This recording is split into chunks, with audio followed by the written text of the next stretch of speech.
The chandelier lights glimmered like scattered diamonds above the crowded restaurant, but nothing shone as brightly as the determination in Marissa Hale's eyes that afternoon. She had finally rebuilt her life, piece by painful piece, rising from heartbreak into success. Her twin boys, Rowan and Kit, held her hands as she walked them through the grand dining hall, two little reminders of both her greatest joy and her greatest loss. She had brought them here for a quiet celebration, a simple lunch to honor her first year of freedom, the year she had learned to breathe again. But the moment she stepped inside, her heart slammed to a stop. Sitting alone at a table near the window, looking smaller and more defeated than she had ever seen him, was Adrian, her ex-husband, the man who once shattered her world. Before we continue, if you believe in kindness, forgiveness, and second chances, please like, comment, share, and subscribe to Kindness Corner. And tell us in the comments where you're watching from. Marissa had not seen Adrian in nearly 3 years. Back then, he was a brilliant architect, charismatic and full of promise, until his gambling addiction consumed him. Their marriage unraveled. Money vanished. Trust collapsed. She had left not out of anger, but out of survival. She had taken the twins, moved states, lived in a tiny room, and worked every job she could find until her determination and sharp business instincts finally pushed her into the world of real estate.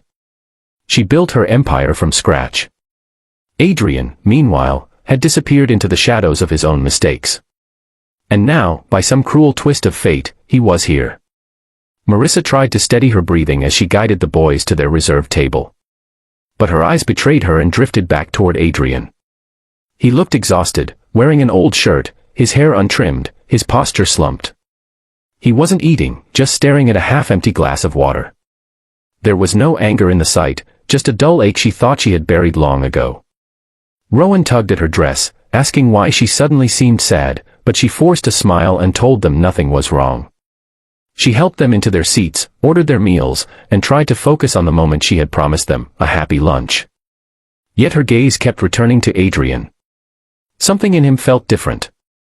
He wasn't confident or towering like before. He looked broken. The twins giggled over their coloring sheets, unaware of the storm gathering inside their mother. As Marissa picked up her glass, she noticed something she hadn't expected. Adrian's hand trembled. At first, she thought it was nerves, but then she saw the way he winced, the way he pressed his palm stiffly against the table. It wasn't emotional, it was physical. And suddenly, she realized what she was witnessing. His hand, once strong and certain, was now trembling uncontrollably, like someone fighting an invisible weight.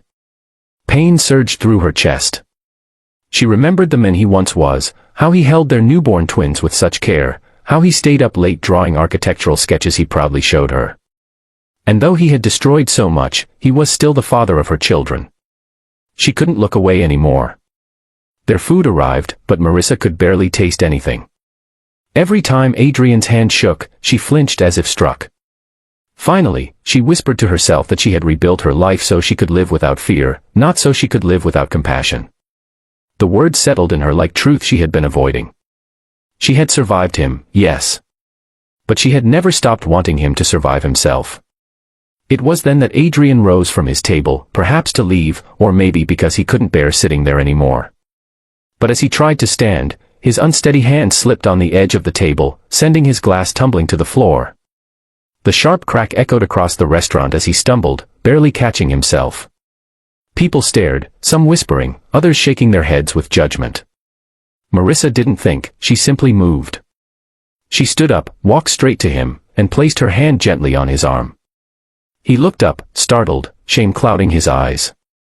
In that fragile second, time seemed to slow. The chandelier light softened. The world faded away until it was just the two of them, two people who had broken each other, yet once loved deeply. Without hesitation, Marissa guided Adrian back to his chair. She waved over a server, asked for a clean glass and water, and sat beside him. The restaurant watched in stunned silence. Her twins blinked curiously from across the room, unsure what was happening. Adrian tried to speak, but his voice cracked, collapsing under the weight of tears he had likely held for years. Marissa listened quietly as he whispered an apology, not for the past, but for the men he had become. He confessed that his hands had begun trembling months ago, a result of stress, poor living conditions, and untreated health issues. He had lost his job, lost his home, and today he had come to the restaurant because someone had gifted him a small voucher. He had been too embarrassed to order anything beyond a glass of water. For a long moment, Marissa said nothing. Not because she lacked words, but because forgiveness, true forgiveness, takes time to surface. And yet she felt something gentle settle inside her. She realized that helping Adrian didn't mean erasing what he had done. It didn't mean she wanted him back. It simply meant she refused to let bitterness dictate her humanity. She returned to her boys, kissed the top of their heads, and told them she wanted them to meet someone important. They walked with her back to Adrian's table, where she introduced them to their father. Rowan and Kit stared in awe, not scared or hesitant, just curious. Adrian froze, tears spilling freely, overwhelmed by their presence.